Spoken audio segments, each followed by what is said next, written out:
Siren বাজিয়ে এগুচ্ছে অ্যাম্বুলেন্সের বহর, কিন্তু যাদের দেহ বহন করা হচ্ছে তারা নীরব, নিস্তব্ধ।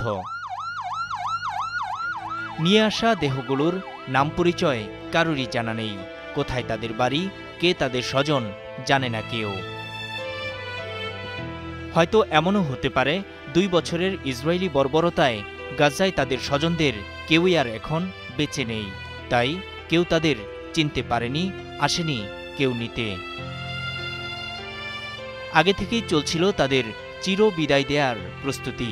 গাজার দেইর আল বালাহের বালুকাময় এ প্রান্তরে একে একে তৈরি করা হয় ৪৫টি কবর। দীর্ঘ গণকবরে কংক্রিটের ব্লক বসিয়ে বানানো ছোট্ট এসব ঘরই তাদের শেষ ঠিকানা। বডি ব্যাগে মোড়ানো প্রত্যেকেই ফিলিস্তিনি। সেই প্রিয় মাতৃভূমিতেই হচ্ছে তাদের কবর। কারণ গাজায় যুদ্ধবিরতি চুক্তির আওতায় ইসরায়েল তাদের ফেরত দিয়েছে, যাদেরকে বিভিন্ন সময় ধরে নিয়ে কারাগারে বন্দী করে নির্মম নির্যাতন চালিয়েছে, হত্যা করেছে দখলদাররা। এর আগে একসাথে ৪৫ ফিলিস্তিনির জানাজার নামাজ আদায় করেন গাজার বাসিন্দারা। এরপর নেওয়া হয় দাফনের উদ্দেশ্যে।